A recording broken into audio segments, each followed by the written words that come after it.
Saskatoon's Remembrance Day services are coming up again on November the 11th, and we have the Vice Chair of the 2025 Remembrance Day service, Malcolm Young. Thanks so much for coming to the studio. Thanks, Randy, for having us back once again. I want to talk again about a little bit of the background and the story that's being focused on this year on November the 11th.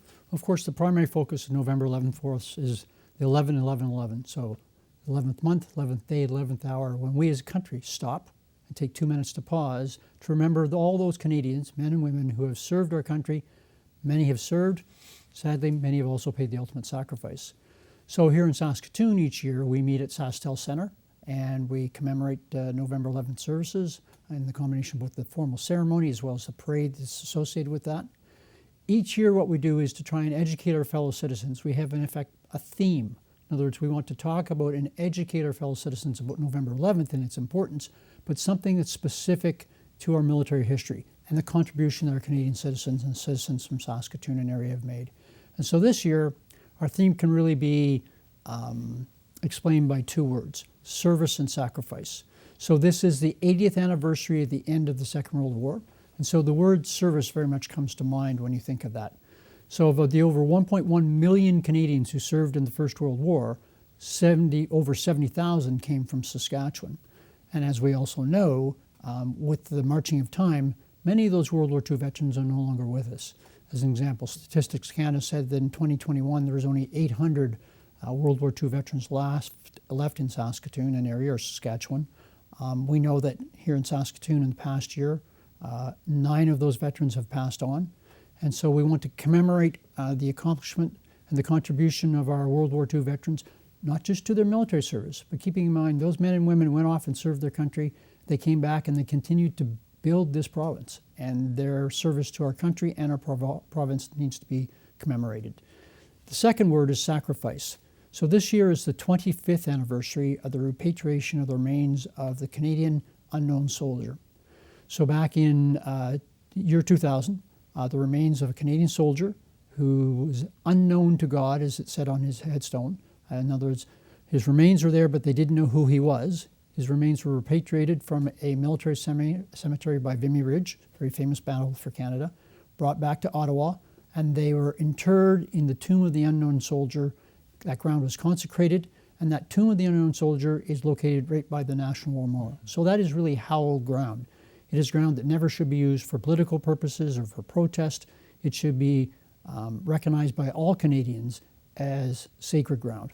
And therefore, the Tomb of the Unknown Soldier for us, those in the former military like myself as a veteran, and all Canadians, is extremely important. So this year we're going to recognize what the Tomb of the Unknown Soldier stands for. We know that over 27,000 Canadians who served in all conflicts, the remains either were never found, or if the remains were found but not identified, they remain unknown. And therefore, we want to recognize those over 27,000 Canadians by focusing on 4 Saskatoon area residents who really remains were never found. And so we're going to speak and commemorate those four soldiers, sailors, and airmen as well. I think it's important that we are doing that. I know, years ago, Dick Pittaway took me to the British Commonwealth training program where he taught in North Battleford, yep. And a young friend of his, Johnny Knight, was killed in a plane crash, yep. 21 years old, from England. Yep. So when there's that type of age, when you look at the I'd say vintage, but the age of a lot of the soldiers that died, I wouldn't say they're kids, but young adults, and just a tremendous loss to the country. You mentioned 70,000 just from Saskatchewan, who didn't have 1,300,000 at the time. What do you see with, I'd say, one of the larger, if not the largest, indoor services on Remembrance Day in Canada? What do you see with the faces coming through? What's the most meaningful for you? Well, that's a really good question, first of all, in terms of what's most meaningful. The fact that our community as a whole comes and remembers on November 11th, not just the over 6,000 that come every year to Sasktel Centre, but we know that there are thousands of people who watch the live broadcast on Rogers Channel 105, and then also for those who are want to, they can also go to saskatoonremembers.ca, our online website, and watch the ceremony live. And we know that there are, literally well over 10,000 citizens who, by some form of act, either come and see the ceremony or watch the ceremony from home. But there are well over 1 million people in Saskatchewan. And what that really means is that we also know that there are thousands of fellow citizens who are going to small community services in small towns and villages or other larger cities across the province. So it's not just Saskatoon, it's across the province and across the country. But we are very much appreciative of the fact that our fellow citizens come out to see the ceremony at SaskTel Centre. We get a great round of applause for our veterans, our World War II veterans and new generation veterans who have stepped forward and served our country. And I know for them, that's very meaningful. They didn't join for that. They joined to serve their country. Yep. But I know that any form of appreciation shown to a veteran by a fellow citizen is appreciated for sure. I can attest to Riversdale buying a wreath and presenting that every year. And while I attend with members of our family that have served in the past, it's interesting the new Canadians, the newcomers, many faces in the crowd. I wouldn't say that they had relatives because they're new here, but they want to commemorate as well in their own way. I find that interesting. Yeah, oh, very much so. And we do see that. We do see that there are many, as we say in Nova Scotia, folks from away who are now, come to Canada and seek citizenship and want to contribute to our country. And their contribution is not just by virtue of coming here and seeking employment, it's through participation. We see that through the various community groups that they're involved in. And when it comes to the Remembrance Day service, we see them attending the service. And I would attribute that to two things. So the citizenship test, for lack of a better word, that new Canadians take to become a citizen, that does include a history of Canada, of which our military history and that service and sacrifice I mentioned earlier, not the specifics, but the overall concept of that, is part of that educational program they take for them to be able to turn around and become a Canadian citizen. So I think they're appreciative of that. It's got to be recognized too, though, that Canada is part of the Commonwealth. And so many of the folks that come to Canada now are from countries that were part of or are part of the Commonwealth. What a lot of people don't know is that South Asia, so the continent of India, there were many Indian soldiers, Sikhs and Hindus, that served in the First and Second World War, side by side with Canadians and Australians and folks from the UK, and fought and died for the same reasons we did, for freedom and democracy.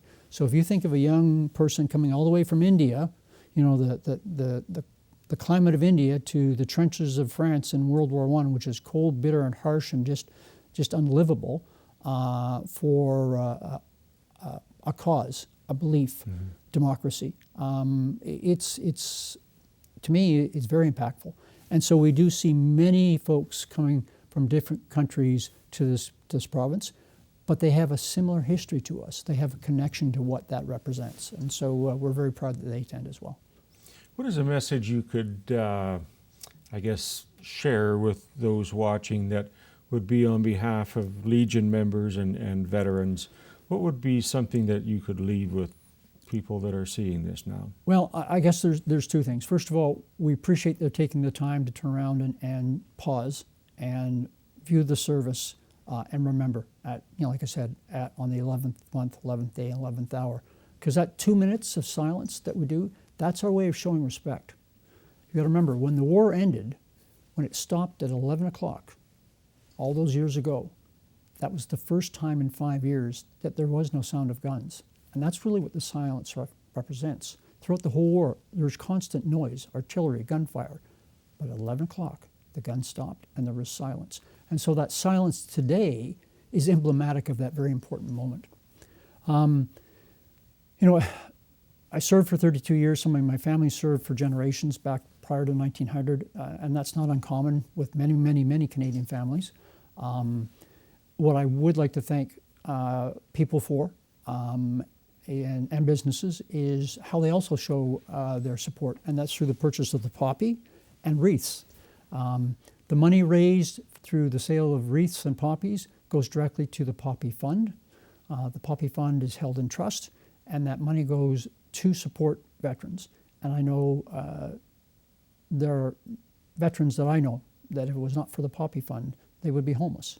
And at their point in time when they need assistance, the Poppy Fund was there to support them, but also not just to provide them with funds, but to help them navigate that next step and to get the assistance they needed to get back on their feet, so to speak.